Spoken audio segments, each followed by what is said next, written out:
नमस्कार, मैं लतिका बुट्टर आज स्वर संगीत चैनल से फिर से आपके बीच में उपस्थित हुई हूँ। आज मैं आपको पाठ्यक्रम में संगीत की आवश्यकता के बारे में जानकारी दूंगी। शिक्षा का उद्देश्य बालक को इतिहास, भूगोल, व्याकरण, गणित आदि विषयों का ज्ञान कराना मात्र नहीं, वरन बालक की रुचियों और उसकी जन्मजात शक्तियों का सम्यक विकास कराना है। प्रसिद्ध जर्मन शिक्षा शास्त्री पेस्टोलॉजी के अनुसार शिक्षा मनुष्य की जन्मजात शक्तियों का स्वाभाविक, सम्यक और प्रगतिशील विकास है। इसी प्रकार स्वामी विवेकानंद के शब्दों में मनुष्य की अंतर्निहित पूर्णता को अभिव्यक्त करना ही शिक्षा है। बालक की जन्मजात शक्तियों का विकास संगीत के द्वारा सुगमता से संपन्न हो सकता है। मनोविज्ञान ने इस बात को स्वीकार किया है कि यद्यपि अनेक बातों में सभी बालक समान होते हैं, फिर भी उनमें बहुत कुछ भिन्नता होती है। कोई प्रखर बुद्धि वाला होता है तो कोई हीन बुद्धि वाला। किसी की स्मृति अच्छी होती है तो कोई कल्पना प्रधान होता है। इसलिए कुछ बालक खेल के मैदान में बहुत अच्छे होते हैं तो कुछ चित्रकारी, संगीत, कविता आदि में बच्चों को उनकी रुचि का विषय मिल जाने से अपेक्षाकृत वे अधिक उन्नति करते हैं। कुछ बच्चों का मानसिक स्तर साधारण अथवा साधारण से भी कम होता है। उनकी स्मृति भी कमज़ोर रहती है। वे अधिक समय तक किसी विषय पर अपना ध्यान केंद्रित नहीं कर सकते। ऐसे बच्चों की कमियां संगीत द्वारा दूर हो सकती हैं और उनकी बुद्धि का विकास किया जा सकता है। लगभग सभी बच्चों की अभिरुचि संगीत में रहती है। इसलिए कहा गया है कि गाना, रोना सभी को आता है। संगीत में राग के स्वर, उसकी चलन, आरोह अवरोह, पकड़, जाति, समय इत्यादि याद करने की आवश्यकता होती है। इसके अतिरिक्त राग विस्तार के लिए राग के मुख्य स्वर समुदाय, उसके समप्राकृतिक रागों से समता, विभिन्नता आदि तथा गीत के शब्द आदि भी आवश्यक हैं। गाते बजाते समय गायक अथवा वादक नई नई कल्पनाएं करता रहता है और उसी समय उन्हें राग के स्वरों में साकार रूप प्रदान करता है। यह भारतीय संगीत की अपनी निजी विशेषता है कि गायक की गायकी, कल्पना और उसकी अभिव्यक्ति में जितनी नवीनता होती है वह उतनी ही उच्च कोटि का समझा जाता है। इस प्रकार हिंदुस्तानी संगीत द्वारा बालक की स्मृति, कल्पना और रचना शक्ति का विकास होता है।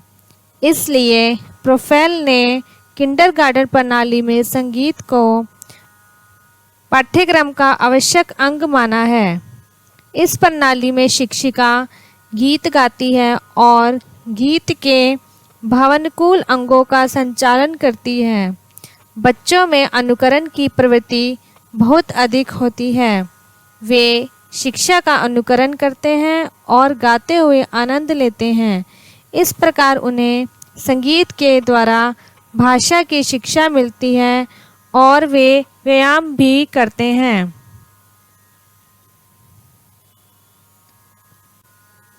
संगीत के द्वारा बच्चों को नैतिकता और अनुशासन का पाठ भी पढ़ाया जा सकता है, जिसकी आज बड़ी आवश्यकता है।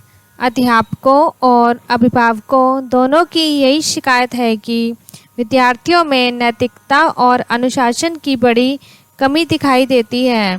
इनके कारणों पर विचार करना इस लेख का तो ध्येय नहीं, किंतु इनके निराकरण में यह कहा जा सकता है कि संगीत इस दिशा में बड़ा सहायक सिद्ध हो सकता है।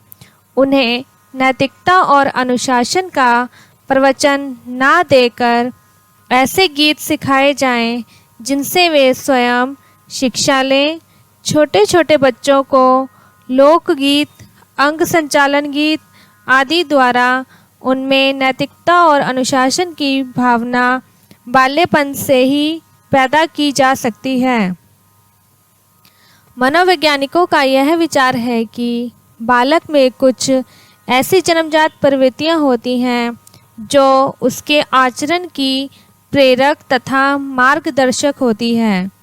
ज्ञान में अथवा अज्ञान में, इच्छा अथवा अनिच्छा से वह इन्हीं प्रवृत्तियों के आधार पर कार्य करता है। इन सब प्रवृत्तियों को मूल प्रवृत्ति कहा गया है।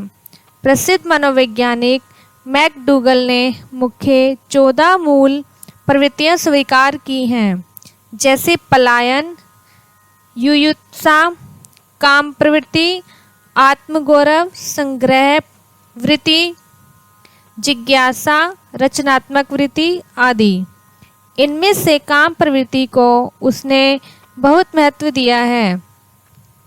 वासना प्रवृत्ति ही मनुष्य के व्यवहार का आधार है, किंतु सभ्यता के विकास के साथ उसमें परिवर्तन वांछनीय है। दमन, विलयन, मार्गांतरीकरण तथा शोध द्वारा यह कार्य संभव है। काम प्रवृत्ति में परिवर्तन लाने के लिए संगीत को मार्गांतरीकरण का सर्वोत्तम साधन माना गया है। किशोरावस्था में विरोधी लिंग के व्यक्तियों के प्रति जो आकर्षक पैदा होता है उसे पारस्परिक सद्भाव में बदला जा सकता है। पार्श्विक प्रवृत्तियों को परिष्कृत कर सहचार्य, सहायता तथा सद्भावना में तृप्ति की अनुभूति दिलाई जा सकती है। यह कार्य संगीत द्वारा सुगमता से संभव है। वैज्ञानिक आविष्कारों ने अब 2 देशों के बीच की दूरी को कम कर दिया है। इसके पूर्व निकटवर्ती देश ही हमारे पड़ोसी कहलाते थे, किंतु आज दूर दूर के देश भी हमारे पड़ोसी हो गए हैं। कारण वैज्ञानिक आविष्कारों के द्वारा हम अधिकतम दूरी को कम से कम समय में समाप्त कर लेते हैं। ऐसी अवस्था में एक देश अन्य देशों से पृथक नहीं रह सकता। पारस्परिक आदान प्रदान आवश्यक है। इसलिए आजकल विभिन्न देशों में सांस्कृतिक संबंध स्थापित किए जा रहे हैं। एक देश का सांस्कृतिक मंडल दूसरे देश को भेजा जाता है। इससे दोनों देश एक दूसरे के समीप आते हैं। यह कार्य ललित कलाओं, मुख्यतः संगीत के द्वारा ही संभव है। भारतवर्ष से अन्य देशों को सांस्कृतिक मंडल भेजे गए हैं और विदेशों से भारत आए हैं।